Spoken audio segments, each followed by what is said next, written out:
સૌરાષ્ટ્ર યુનિવર્સિટીના કુલપતિની ગાડી પરના સાયરનનો વિવાદ વધુ વકરો છે તો બીજી તરફ કુલપતિ ઉત્પલ જોશીનું વલણ ઝૂકેગા નહીં જેવી સ્થિતિ જોવા મળી રહી છે.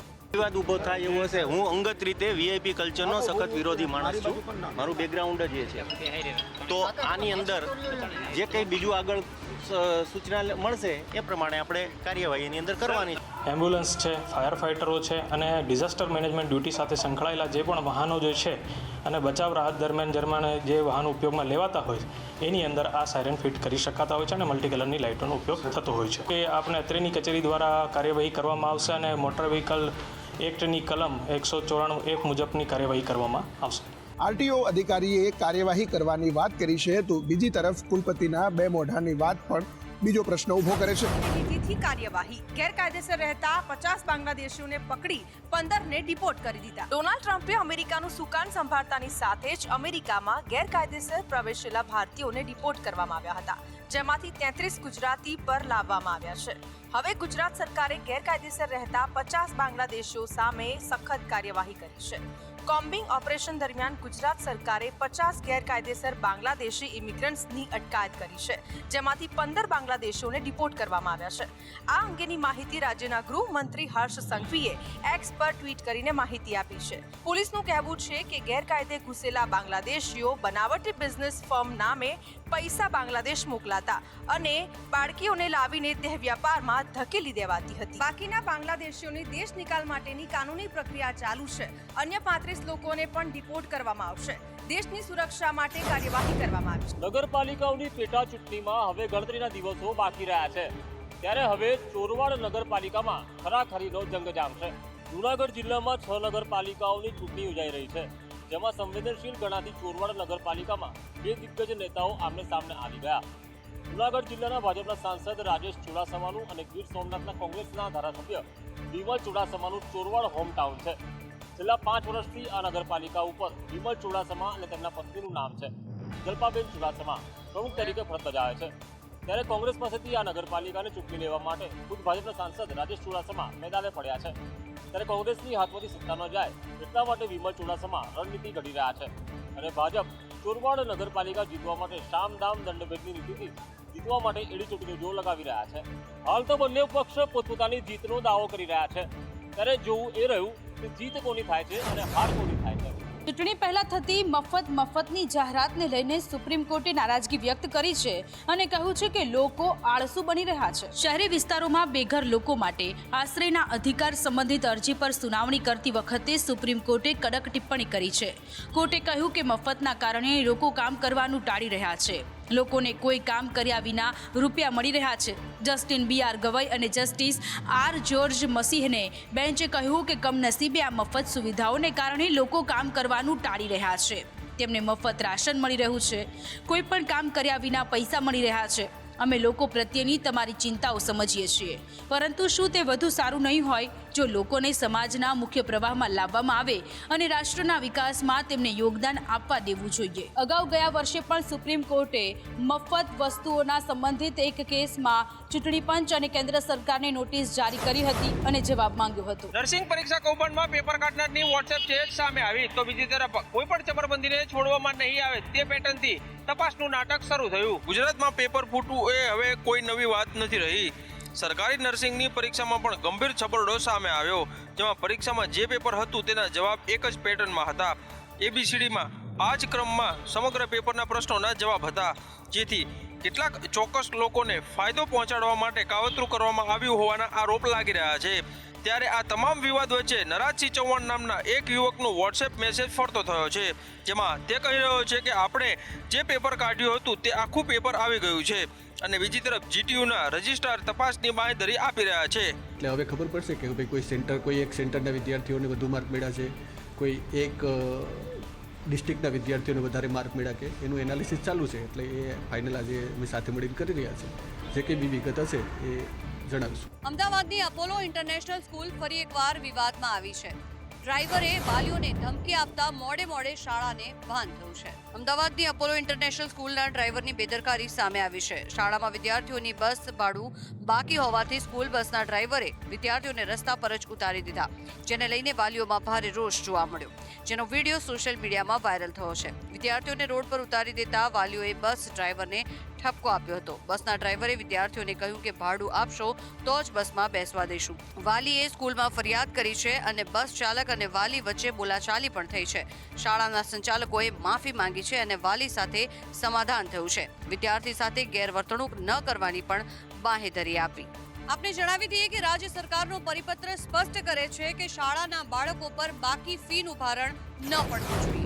ભાવનગરમાં ઓજ ઇન્સ્ટિટ્યૂટમાં ગઈકાલે ખૂનની હુમલાની ઘટના સામે આવી છે, જેને લઈને પોલીસે આરોપીની ધરપકડ કરી ઘટનાનું રિકન્સ્ટ્રક્શન કર્યું.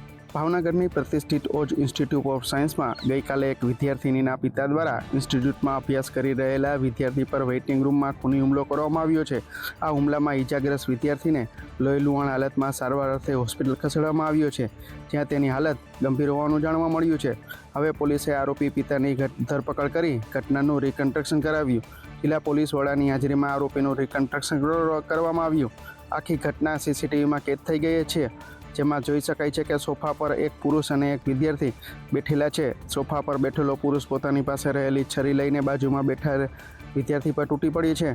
ત્યારે સવાલ એ થાય છે કે આવી રીતે કોલેજના એક વ્યક્તિ હથિયાર સાથે ઘૂસી આવે અને કોલેજના પ્રશાસનને જાણ પણ ન રહી.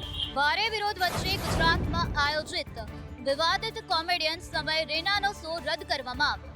જોકે નવાઈની વાત તો એ છે કે અમદાવાદ, વડોદરા અને સુરતમાં સમય રૈનાના શોની ટિકિટ સોલ્ડ આઉટ થઈ હતી. યુટ્યુબ શો પર અશ્લીલતાના વિવાદમાં ઘેરાયેલા સ્ટેન્ડઅપ કોમેડિયન સમય રૈના સામે મુંબઈ અને ગુવાહાટી પોલીસે FIR નોંધી હોવા છતાં તેના શો માટે ટિકિટોનું વેચાણ જોરશોરથી ચાલી રહ્યું છે.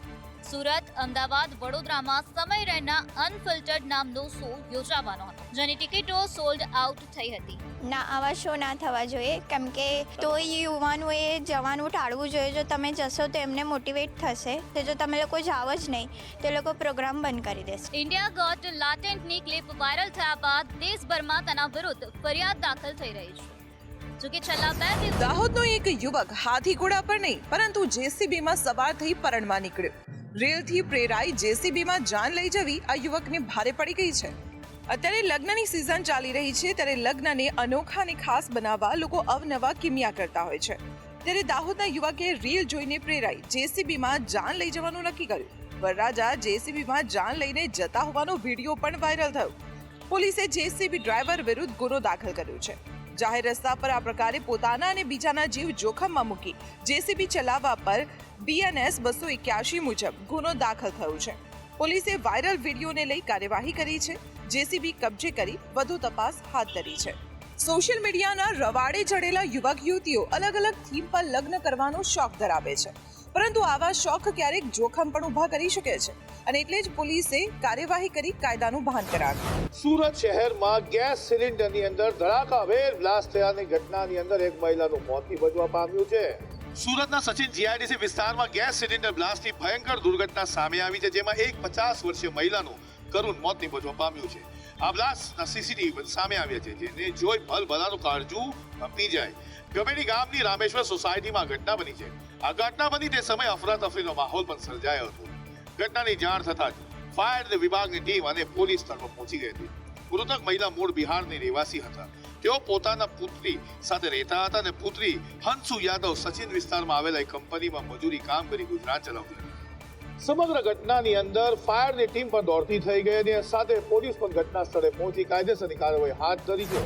સ્માર્ટ સિટી અમદાવાદમાં કાયદો અને વ્યવસ્થાની સ્થિતિ કથળી છે. સામાન્ય અદાવતમાં જ અમદાવાદ શહેરમાં 2 હત્યાઓને અંજામ આપવામાં આવ્યો. અમદાવાદમાં 2 અલગ અલગ વિસ્તારમાં એક જ રાતમાં 2 ખૂની ખેલ ખેલાયા. કાલુપુરમાં નાણાંની લેતી દેતીમાં યુવકની હત્યા કરવામાં આવી. જુચ્છીના રૂપિયા પરત ન આપતા યુવકને પથ્થરના ઘા મારી મોતને ઘાટ ઉતારવામાં આવ્યો. હત્યારા શિવા ચૌધરીની પોલીસે ધરપકડ કરી છે. ત્યારે એ જ રાત્રે મજૂર ગામમાં પણ લોહિયાળ ખેલ ખેલવામાં આવ્યો હતો, જ્યાં ગરબામાં નાચતી વખતે હાથ અડી જતા છરીના ઘા ઝીંકી મહેન્દ્ર સોલંકીની હત્યા કરવામાં આવી હતી. પોલીસે ગણતરીના જ સમયમાં જિગ્નેશ ઉર્ફે જીગો ઉર્ફે પઠ્ઠોસિન દવની ધરપકડ કરી છે. અમદાવાદ શહેરમાં હત્યારાઓ, માફિયાઓ અને ગુંડાઓના હવાલે થયું હોય તેવું ચિત્ર ઉપસી રહ્યું છે. એક જ રાતમાં 2 હત્યાના બનાવોને લઈને પોલીસ પેટ્રોલિંગ પર પણ સવાલો ઊભા થઈ રહ્યા છે. ત્યારે ગુંડાઓને જાણે કાયદાનું કોઈ ડર જ ન હોય તેવા બનાવો દિવસે ને દિવસે વધી રહ્યા છે. રાજ્યમાં નકલી ખાદ્ય સામગ્રી મળવાના કેસો વધી રહ્યા છે ત્યારે ફૂડ અને ડ્રગ્સ વિભાગે મોટી કાર્યવાહી કરી લોકોના આરોગ્ય સાથે ચેડા કરનારા ભેળસેળિયા વેપારીઓમાં ફફડાટ વ્યાપ્યો છે. ભેળસેળિયા વેપારી પર લગામ લાવવા ફૂડ અને ડ્રગ્સ વિભાગે 1 વર્ષમાં 263 થી વધુ અલગ અલગ સ્થળે દરોડા પાડી કાર્યવાહી કરી છે. અમદાવાદ, સુરત, રાજકોટ સહિતના મહાનગરોની ખાણીપીણીની દુકાનો, રેસ્ટોરન્ટ અને ડેરીમાં તપાસ કરવામાં આવી. લાખોનો દંડ ફટકારી કાયદાનું ભાન કરાવ્યું. જ્યારે 362 ટનથી પણ વધુ અખાદ્ય વસ્તુઓના જથ્થાનો નાશ કરવામાં આવ્યો.